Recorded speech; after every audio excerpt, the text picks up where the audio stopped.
but you can see it going up, and there are some pockets where I've been stuck on the freeway. A little bit. But I think generally most companies are now thinking about hybrid models and all that. So hopefully it's not going to come back to the crazy traffic of before. Indeed. Yeah, I used to live just up the street from you in San Mateo, and having to jump from San Francisco to Palo Alto quite a bit was quite the hike. It's a little easier these days. Yeah. Got Natalie coming in from Ontario as well. Welcome. And I think we're actually to the point that we're going to go ahead and get started. I know we're still waiting on Juan to get some tech things sorted out, so we'll give him a moment to join us as well. But maybe just a few opening remarks. Welcome to Verge Electrify and to this session. I'm Liz Ramsay Dalton, the Vice President of Strategy for Powerhouse. For those of you who aren't familiar with Powerhouse, we are both a venture capital fund and an innovation firm focused exclusively on clean energy and mobility technologies. On our fund side of the house, we invest in early stage clean tech software solutions. And for the firm, we partner with global companies who are driving innovation in this space by partnering with startups across our industry. I wanted to kick us off with just a quick minute of framing for the session, how new energies are going to help the grid. In 2020, we saw record investment in the clean energy sector from venture capital and private equity. Investment in renewables and storage increased on the order of 51% to $6 billion last year. According to Bloomberg, globally, we invested a record $500 billion in decarbonization broadly in 2020, and that's about a 10% increase even in the context of COVID. At the same time, the Biden-Harris administration is setting really significant decarbonization objectives and targets with a lot of funding to follow. Achieving 100% carbon-free electricity in 2035, saying nothing of net zero emissions economy-wide by 2050, is going to require a significant shift in the way that we develop, incite, and consume power. So our session today is going to explore the energy and technology developments, challenges, and opportunities that lie in front of us as we continue the rapid transition to an electrified future. So now I want to turn to our panelists and say how pleased I am to be welcoming Patty DiOrio of Ørsted, Amit Narayan of AutoGrid, and Juan Castaneda from Southern California Edison. Starting with Patty, I would love to ask our panelists to please introduce yourselves, your roles, and what your company or solution is doing to lead the transition to an electrified future. So Patty, over to you. Thanks, Liz, and thanks for inviting me. It's really nice to be here with you and Amit and Juan. My name is Patty DiOrio. I'm the head of project development and growth for Ørsted in North America. Ørsted is a company that basically is based on creating a world that runs entirely on green energy. We develop, construct, and operate offshore and onshore wind farms, solar farms, bioenergy plants, storage facilities. We basically provide clean energy products to our customers. In my role, I'm in charge of development for offshore in North America. In addition to that, I'm also responsible so I've got all the project developers, and then I'm also responsible for all of our competitive bids, new markets, new technologies, and the like. What I'd say about Ørsted, first of all, is that we're pretty unique because our story is pretty well known out there. Maybe everybody doesn't know it. We're the company that about 10 or 12 years ago, our P&L was about 90% fossil fuel and 10% clean energy. Since about 2007, 2008, we've completely flipped that around. And now we're better than 90% based on clean energy and only about 10% based on fossil. And we're on track to become carbon neutral ourselves from our operations by 2025. It's an incredible transformation, and it speaks to our mission. We are the world's largest developer of offshore wind, and we know that it's going to play a crucial role. It's already very crucial piece of the energy puzzle in Europe and other places. We're just getting started here in the U.S. And we're going to be electrifying, and I look forward to talking about how offshore wind fits into that broader end-to-end energy puzzle as we go forward on this panel. So thanks again. Perfect. That's really exciting, Patty. I didn't realize that 2025 was already on the path for that, for decarbonization and zero emissions. It's phenomenal. Thank you for sharing. And maybe Amit, over to you for a quick introduction. Okay, thank you, Liz. Really excited to be here with you all to talk about energy transition. I'm the founder and CEO of AutoGrid. We are a 10-year-old startup. We are about 100 people based in Silicon Valley, and we focus on providing cloud-based software solutions to our energy customers.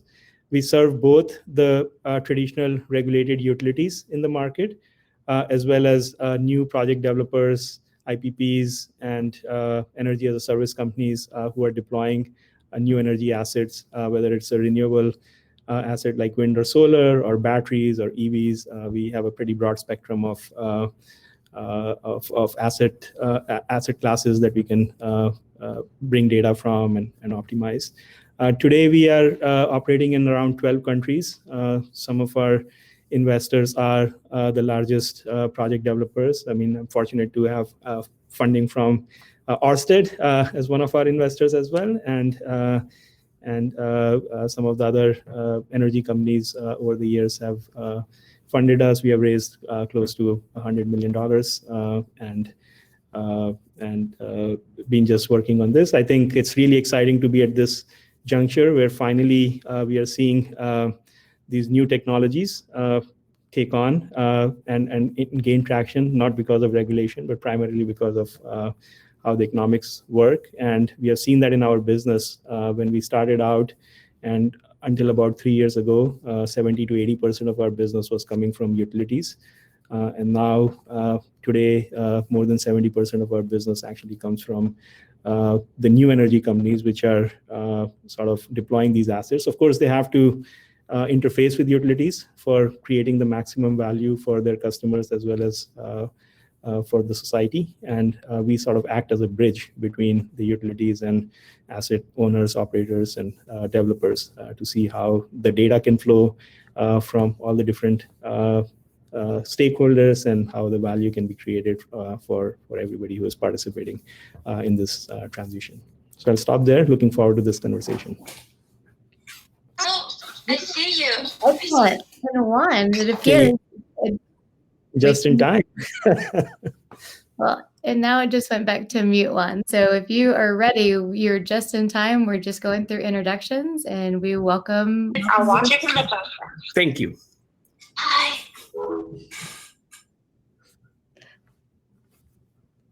All right, Juan, over to you. If you want to do introduce yourself, your role at Southern California Edison, and just some brief remarks on how SCE is approaching rapid electrification.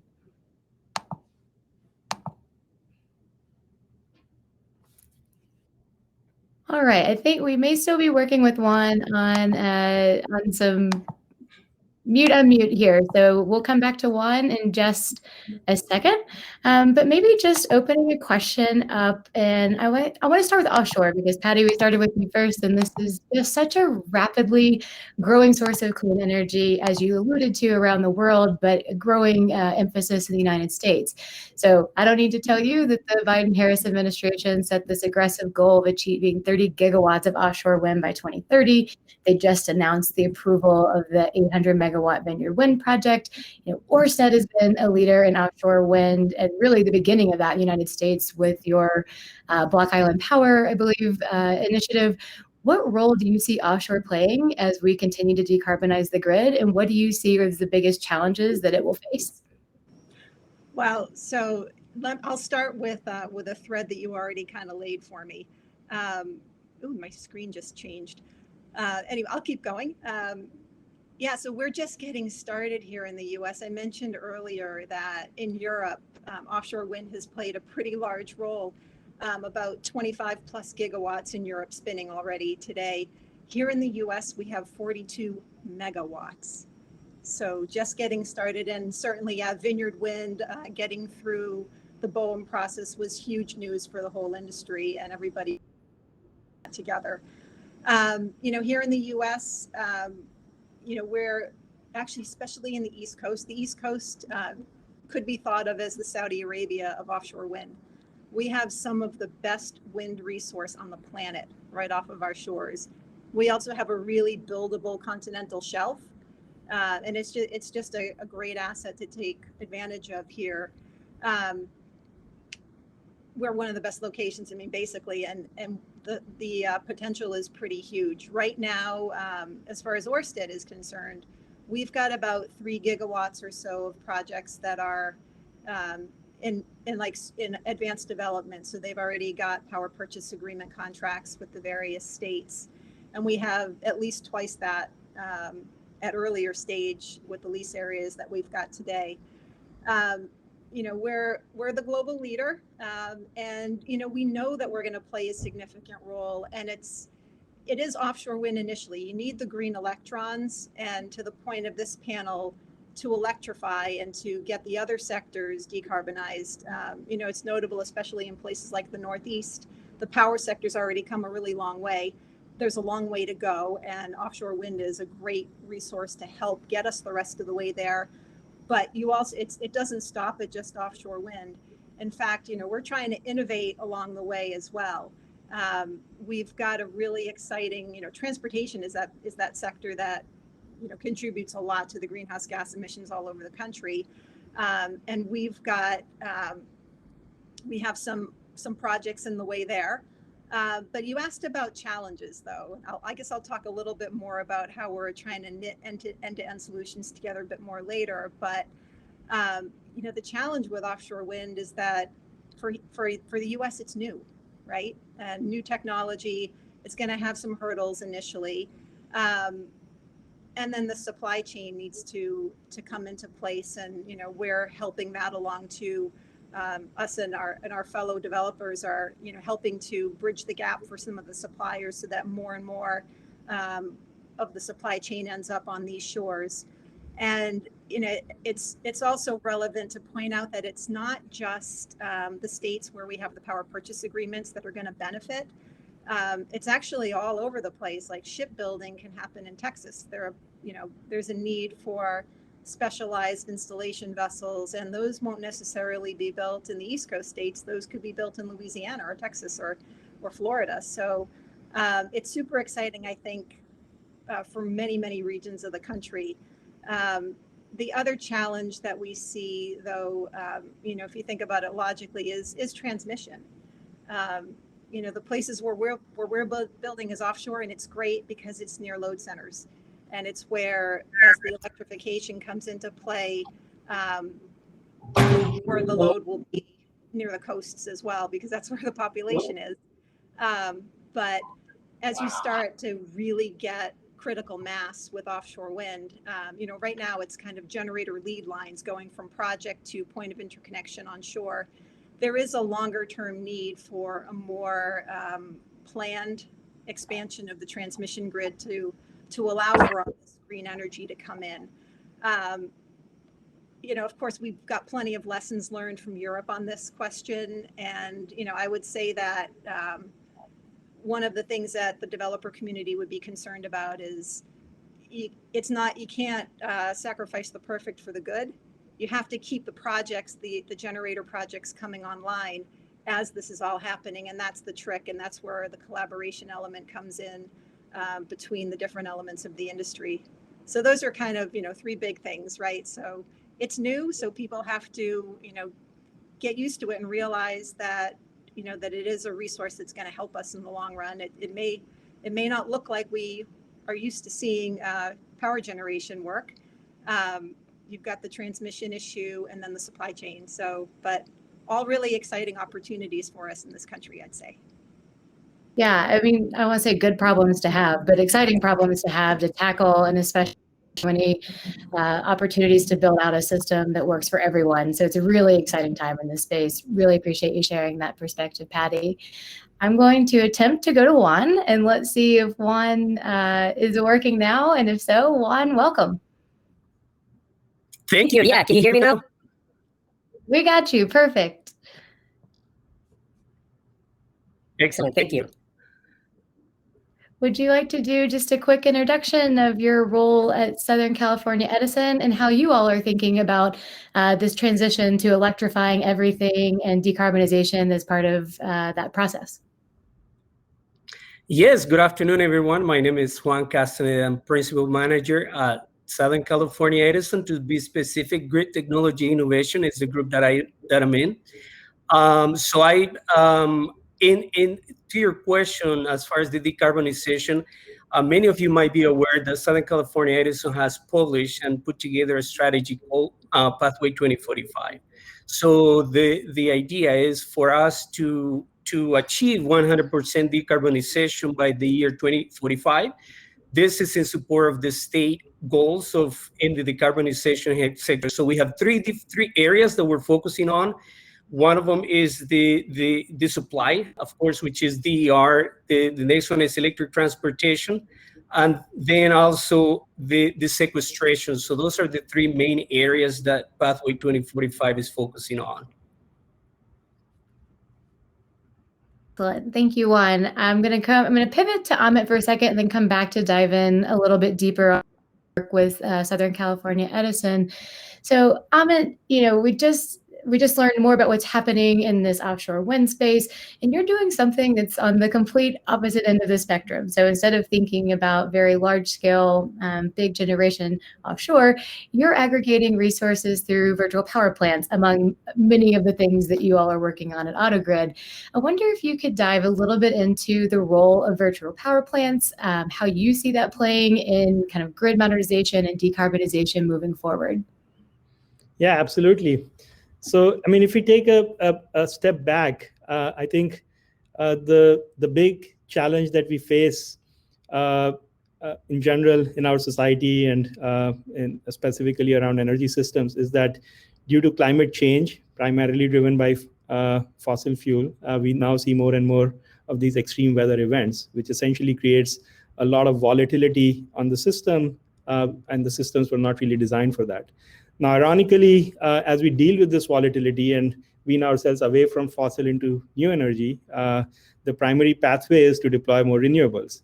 And while it solves the fossil challenge, it, in the short term, actually increases the volatility on the system because, as we know, the sun doesn't shine in the night, the wind is intermittent and variable, and so on. Also, the business models are changing because you now have renewables which don't require fuel. And after the asset is depreciated, the cost of energy goes to zero. Marginal cost is already zero.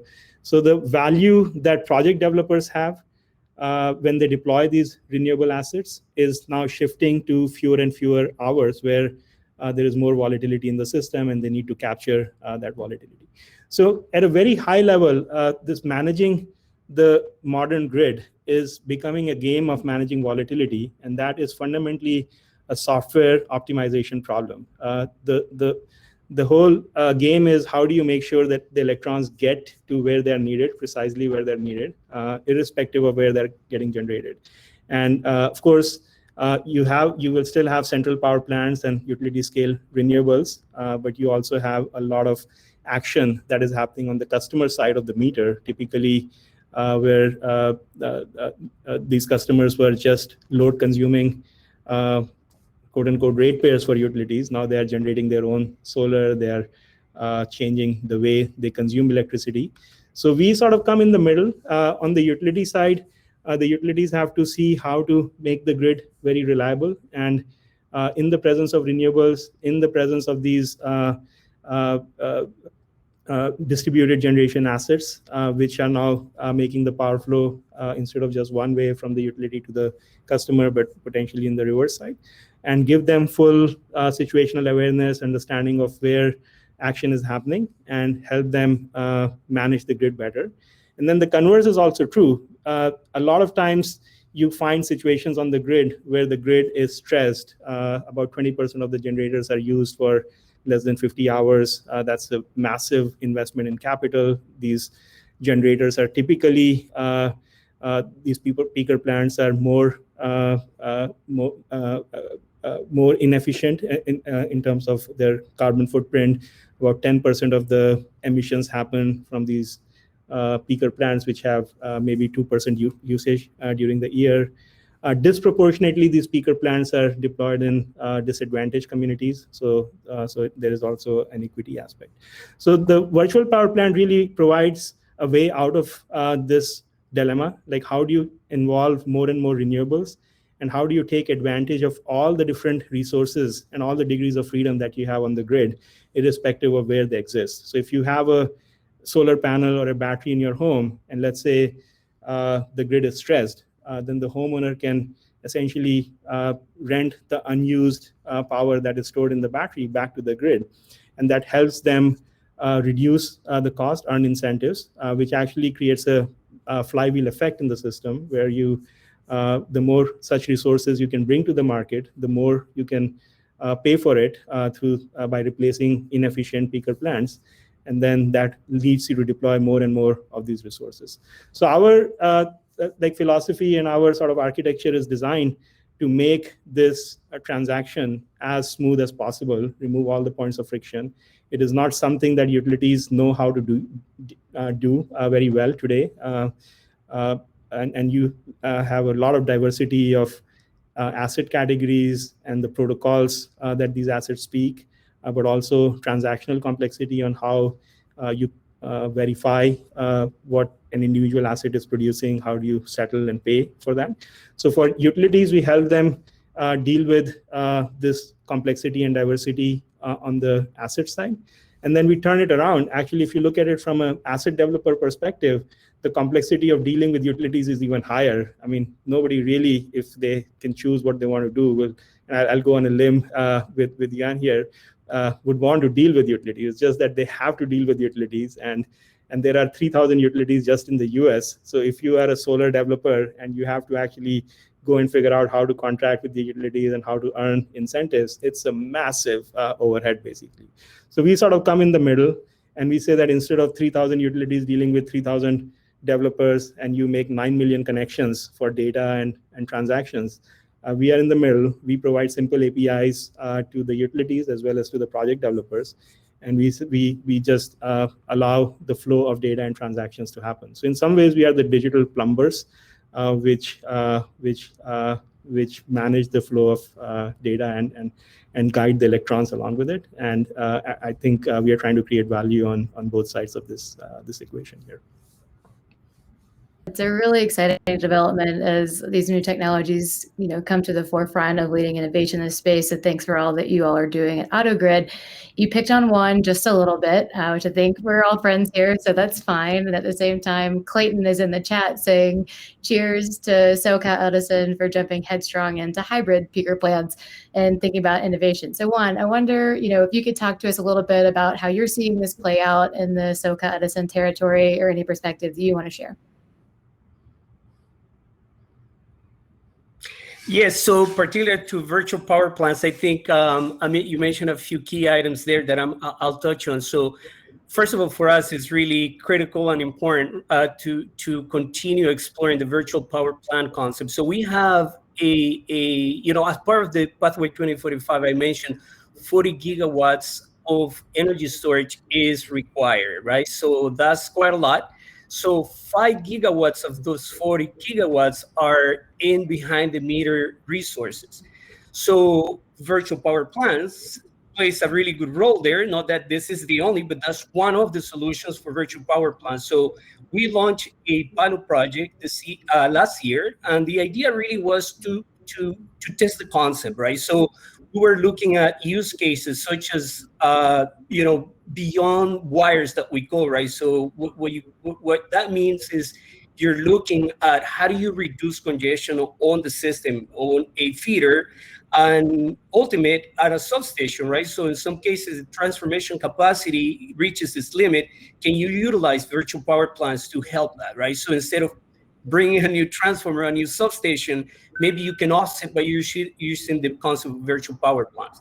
So the phase one of the project this year is really, the technology is a smart inverter with a battery. And a lot of the managing of that is fairly manual, if I may say, right? Small in scale is just a proof of concept. But the things that were learned on the phase one, we're opening up a phase 2 at this point. So 2021 and 2022, phase 2 will be launched.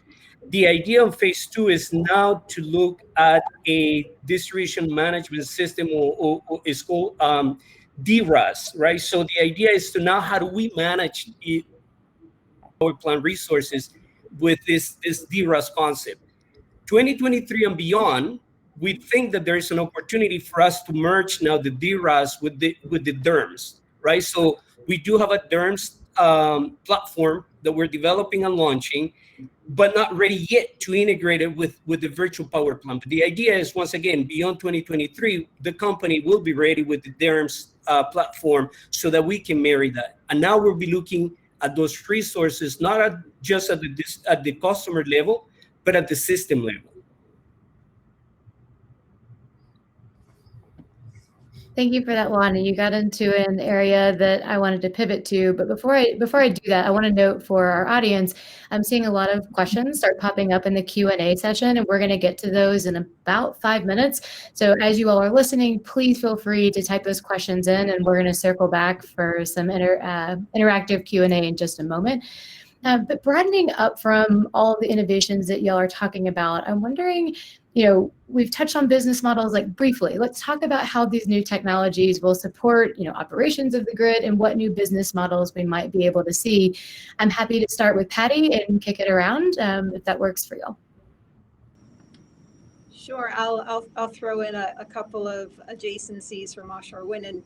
And for my 3 friends from California who are on this panel with me, there was just an announcement. I saw the newswire come out about the Biden administration announcing plans for offshore wind in California. So that's super exciting. I started to mention a bit about, when we put in offshore wind proposals, we sometimes do add in a little extra that might be of interest to a state. Right now, we've got a proposal in front of the New Jersey BPU for our Ocean Wind 2 project. And in that project, we've got a small pilot to electrify some trucks at the Port of Newark. So a really exciting project. That's a tough sector to decarbonize. So what we're doing there is electrifying some trucks with a company called Zeem. It's a really exciting little project. And then, globally, I'd say that, Europe is ahead of us in thinking about hydrogen as a potential energy carrier in the future. And we've been partnering with other companies, particularly in Europe, to start looking into green hydrogen and how that could play. We just took our first investment decision on a joint venture in Denmark to do 1,000 kilograms of hydrogen and to feed that. So it's a couple of offshore wind turbines feeding an electrolyzer, generating green hydrogen, and then using that for transportation fuel in Copenhagen. So first step in a long journey, but it's not just the green electrons. You have to then see how do you use that creatively to further the cause of decarbonization economy-wide. Yeah, green hydrogen, super exciting. I didn't realize that y'all are in that space as well. It's really taking off. I think we have on the order of over 200 new green hydrogen startups in our database right now. It's just so much potential. And those synergies that you can find between technologies is going to be critically important moving forward. Amit, Juan, anything from your perspective on new business model opportunities and how we're changing things up in the grid modernization world? Yes, I did mention the Pathway 2045. So in addition to Pathway 2045, we published back in December our Reimagining the Grid strategy. So Reimagining the Grid, the way you can see it, is kind of the backbone on how do you technologically achieve, the decarbonization by 2045. So what the RTG is looking at is how do we design and operate a system where you have for renewables in addition to resiliency, right? So one of the issues of climate change, at least in California, is wildfires, right? So Pathway 2045 is also to address how do we operate and integrate renewables. Also, how do we build a system that is reliable and that it once again can withstand climate change challenges, right? So the pathway 2045, some of the objectives, that we can mention is reliability, flexibility, adaptability, affordability, safety, so those, goals that maybe just about every utility in the United States has, right? So what we say in Pathway 2045 is that in order to achieve that, we need new capabilities. These are functional and also what we call foundational capabilities. So with that said, we're looking at that can help us move or design that system. Communications, right? So strong, reliable communications, which is key to this. We're also looking at the inverter technology, solid state technology. We believe that plays a major role as a key building block of that new grid, right? And then the next thing will be controls. And the reason, because once again, as we know, as we integrate more renewables, we're retiring the conventional generation, new controls, fast controls, and sensing technology is required. So those are some of the functional capabilities that we're exploring. In addition to that, we're looking, how do we also manage the system utilizing things like learning, data analytics, that type of things. Again, at all of those different technologies and capabilities so that we can move forward. And once again, there are some technologies that are here, and my group is responsible for demonstrating those technologies. But there's also a group of technologies that are not here yet, right? So we as a group at Southern California Edison have a small team that is looking and is scouting for those new technologies that they can into this RTG or reimagining the grid strategy that we have. Sounds awesome, Juan. You think you got it? Allison has got it all covered, but it sounds like Amit may have some solutions and ideas in this space that are relevant to what you're talking about. Amit, what new business models are you seeing? I mean, certainly the role of software and all of this is just rapidly increasing. So let's hear from your perspective. Yeah, I think. Sorry, go ahead, please. Go ahead. Yeah. No, you finish your thought. No, you mentioned some of the challenges, and one of the things that I forgot to mention is, once again, the data, right? So we do have a lot of data, but in many cases, the challenge for utilities is, do we have the right data? Do we have the data that is granular enough, or in so enough to once again use it to make decisions, right? So I think one of the challenges for us, and as I mentioned in the technology space, is that we need to not only cleanse the data that we have, but acquire and store and analyze the data. So I mean, go ahead. No, this is great. I think that, and this is music to my ears, because data and optimization is where we have been sort of playing for a long time. And even though I maybe jokingly picked on the utilities earlier, but we have been very fortunate to be working with Southern Cal Edison. I mean, for a long time, actually, we have done a number of projects with you guys on behalf of SCE, but also on behalf of other partners that you collaborate with, and so on. So from my perspective, I think the most exciting thing that is happening in the industry is this whole notion of energy as a service business models that are coming in. And they really provide a very unique value proposition. And if you think about it, the original utility model is an energy as a service business model.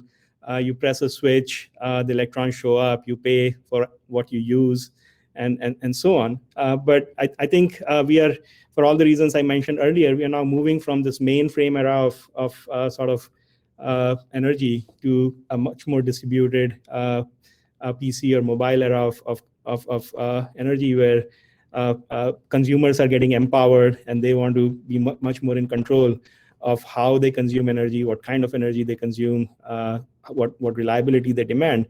Now, the challenge is always around the capital that is needed over 5-10 years. Of course, these business models are all now in the money, but there is still quite a bit of upfront investment. And I think the energy as a service business models are coming in, which are making these contracts look very much like a typical utility contract for the end customer. It's just cheaper, cleaner, more reliable power that they can get in most cases. And the project developers then have the sophistication, or energy as a service companies have the sophistication to then maximize the utilization of the asset. So again, if you look at parallels of this, you see in transportation with models like Uber and Lyft, where a car which was underutilized is now providing additional services, and it can earn revenue for its owner. Now, in case of Uber, you still have to drive. I mean, the self-driving technology is not there. But here with energy, the grid is almost already automated. And so if you have a thermostat sitting in your wall, or if you have a battery in your garage, or EV sitting there with 100 kWh of battery, it is part of a self-driving grid, which means that it can offer its services and it can drive its utilization. So these kind of new business models are going to be very, very exciting for transportation in particular. I think that what we have started seeing is just the tip of the iceberg. Like once you, like with Ford 150 announcement, I think more EV OEMs are going to offer two-way connectivity into their vehicles. And these EVs are already cheaper than an IC vehicle today, if you look at total cost of ownership over its life. And if you look at in isolation storage, that is in the money, even if it is parked or attached to a wall in a particular building. So now you take an EV, which on one hand provides better transportation services, and on the other hand, it is a mobile battery that can move in different places. And it is coming at a cost which is lower than either one of the two. That really opens up a huge, massive opportunity in terms of what business models can be offered. And I think fleet owners are going to see that first, the commercial fleet, and where the cost of fuel is basically the cost of electricity, and the O&M is very low. So how do you take these fleets of school buses or light commercial vehicles and delivery vans and so on, and offer new services both to the end consumer as well as to the energy markets, and both wholesale markets as well as utilities. So I'm super excited by that. We are trying to see how we can add our value in there, and we work on both sides of this. So I think we are a little bit of a matchmaker there, which I enjoy. Yeah, well, I really, that F-150 Lightning just changed the game about how consumers are thinking about this as well. My family's in Arkansas, and they're building a house right now. And with the release of 3 days of power in the case of a blackout, it really changes the paradigm on how people are thinking about their procuring energy and electricity and the like. We have about 8 minutes left, and I really want to get to some of the questions that are coming up in the chat, if that's okay with the panelists. And y'all feel free to jump in as you can answer here. I'm going to take it back to Patty, because we've had several questions around the exciting things that are happening at Ørsted. I'm going to bundle them up in the interest of time. But you spoke about the work that you have, a new thing around in California.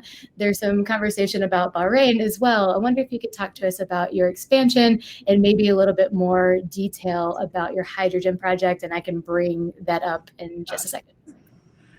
Ooh, where to begin? What was the first part? I guess. Your Ørsted expansion plans for the United States and maybe beyond for offshore. Well, yeah, I mean, some of that is confidential, of course, but I think the industry is expanding. The California announcement, of course, is pretty exciting. And, there are additional lease areas that could come up further down the East Coast in the Carolinas. We also have a strong onshore platform. And they're building energy storage as well.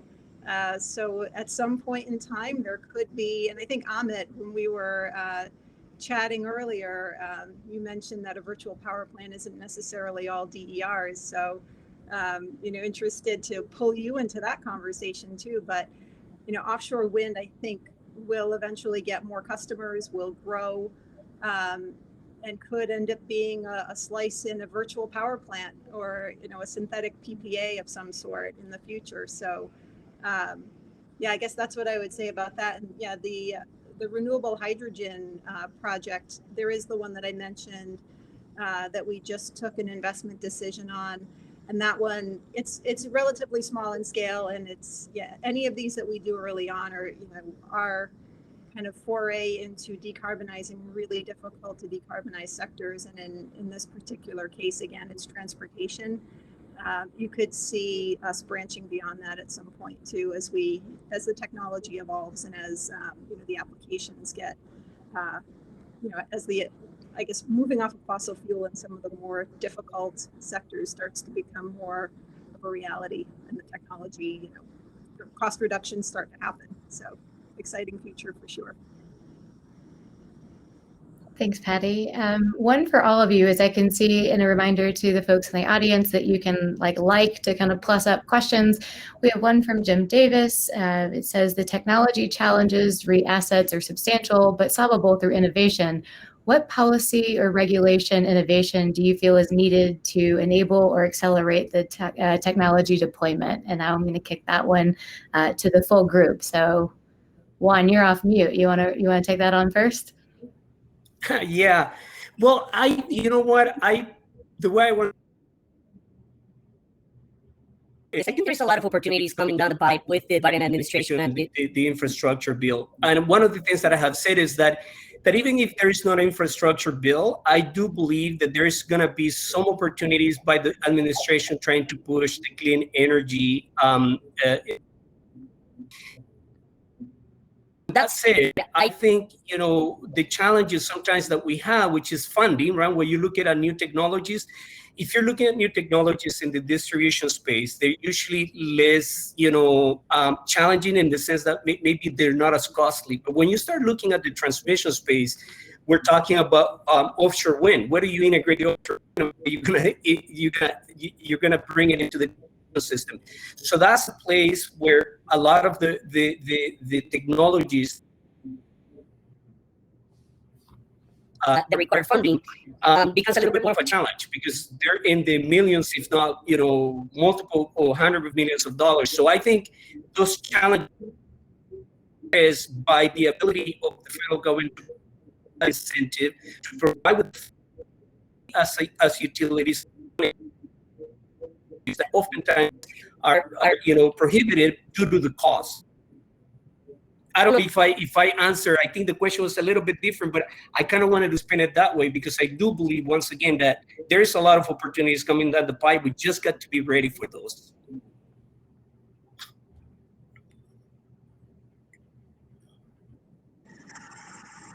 I guess I'll jump in, picking up on Juan's point about transmission.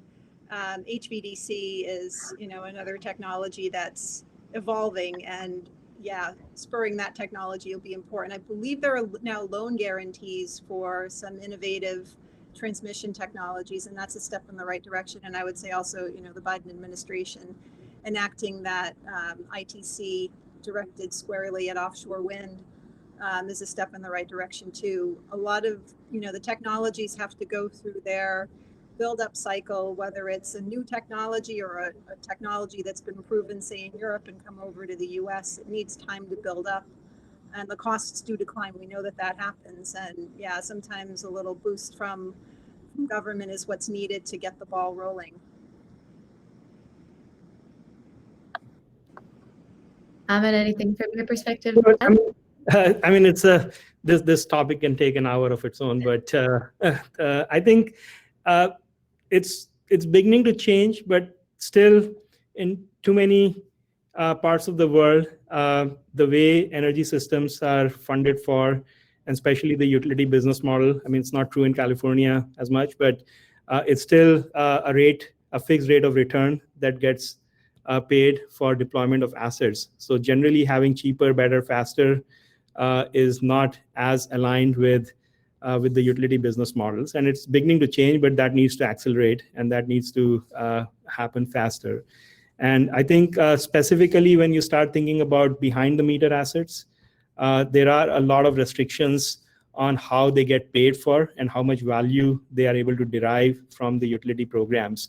Because if you have a battery, which is a utility scale battery in front of the meter, and it can generate 10 kW of power, it will get paid for 10 kW of power. If the same battery is sitting behind the meter, even though there is no technical restriction from it being able to export the whole 10 kW to the grid, it will get limited in terms of its payment so that the export is not getting paid at the full price. So I think there are a lot of discrepancies. I mean, the work has obviously started with the FERC 2222 order, where behind the meter is now sort of getting somewhat more fair treatment.